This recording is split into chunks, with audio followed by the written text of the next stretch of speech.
Did you know that the Ashanti army fought with the Dahomey female warriors? It was a battle of two of the most powerful armies in the history of West Africa. History recorded this as the Battle of Atakpame. When Opoku Wari succeeded King Osei Kwadwo, he avenged the death of his predecessor and the founder of the Ashanti kingdom, whose life was ended by the people of Achim Kotoko, a sister Okon tribe. Opoku Wari defeated the Achim Kotoko people, conquered Achim Abokwa and other Okon states in the south. He went up north and defeated many other Okon states in the Bono enclave of present-day Ghana and Ivory Coast. King Opoku Wari had a policy of allowing conquered states some level of autonomy as long as they pay tribute to Ashanti and provide able men for Ashanti wars. When King Opoku Wari passed away in 1750, there was confusion as to who becomes the next Ashanti king. Before his demise, Opoku Wari named his brother Kusi Abodam as the heir. His choice was overlooked by kingmakers who opted for Kusi Abodam, the son of the Queen mother, Ashanti Hatia Nt Mabamo. This led to a civil war as reported by the Danes who were then occupying the Accra coast. In 1951, a letter from Danes at the OSU Christiansborg Castle stated that Kusi Abodam has ended his own life with his faction executed by King Kusi Abodam, who had by then affirmed himself on the Ashanti golden stool. Kusi Abodam reigned for 14 years, 1750 to 1764. It was during his reign that the Ashanti fought the Dahomey female warriors in the Battle of Atakpame. King Kusi Abodam faced lots of challenges during his reign, internally from his own chiefs in Kumasi and externally from the other Okon states conquered by his predecessor Opoku Wari. The Kumasi chiefs, especially Nana Bantimahene Adu Jamera, sometimes defied the orders of the king. The Achim Abokwe people were rebelling against Ashanti kingdom.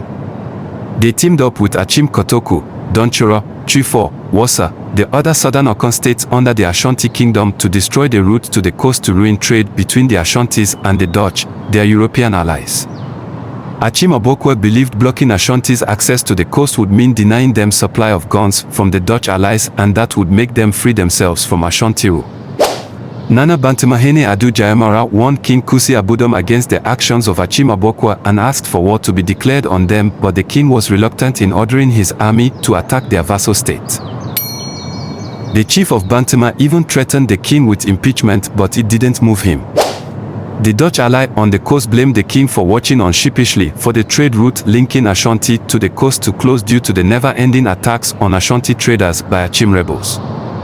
King Kusi Abodam didn't act till he heard the Achim people had sought help from the Oyo Empire to attack Ashanti. In 1763, Achim Abokwe under Pobi Asomanin II had made contact with the Dahomey kingdom under the Oyo Empire for help to free themselves from the Ashanti Empire. King Kusi Abodam didn't invade Achim Abokwe, he rather decided to send out an army to attack the Oyo Empire. He underestimated the prowess of the Oyo Empire as he knew little about their exploits. Somewhere in 1764, the Ashanti king, Kusi Abodam, raised an army for the invasion of the Oyo Empire. The size of the army is unknown, but what historians know is the fact that it was led by the Juaban chief, Nana Dankwa. The Ashanti army led by the Juaban chief marched from Kumasi to invade Dahomey, but unfortunately for them, they were ambushed by the Dahomey Amazon warriors at Atakpame, an area in south-central Togo. Deep within the lush jungle in Atakpame, the all-female army, popularly known as the Amazon female warriors, lay hidden amongst the dense foliage of trees. Their attire blended seamlessly with the environment, making them nearly invisible. Each warrior wore a quilted armor of woven raffia and carried an arsenal of sharp machetes, bows, and poison-tipped arrows. Below the women on the trees were the unsuspecting Ashanti army chanting war songs to keep them awake and scared of animals. Suddenly, the Dahomey female warriors jumped off the trees and took the Ashanti army by surprise. With a battle cry that shook the treetops, they leapt from their perches, descending upon the startled army like a deadly storm. Machetes flashed in the dappled light, and arrows whizzed through the air, finding their marks with deadly precision. The Ashanti warriors, caught off guard, scrambled to defend themselves against the unexpected onslaught. They did their best, but sensing a defeat, they decided to retreat when they lost their leader, the chief of Juaben. They couldn't reach the Dahomey kingdom. Thousands of Ashanti soldiers fell at Atakpame and some were taken as war captives. The Dahomey kingdom was then a vassal of the Oyo Empire. They annihilated the Ashanti army in the Battle of Atakpame. The Dahomey Amazon warriors was an all-female army in the Dahomey kingdom, the only all-female military regiment in modern history. The army was known to the indigenes of the Fon tribe as Mino, which translates to English as our mothers. Dahomey became a vassal of the Oyo Empire after the Yoruba people defeated them in a war which lasted from 1738 to 1748. Back to Ashanti, the defeat suffered at Atakpame was blamed on the king, Kusi Abodam, who tolerated the Achim rebellion for way too long. He was impeached and replaced with a younger king, Osei Kwadwo.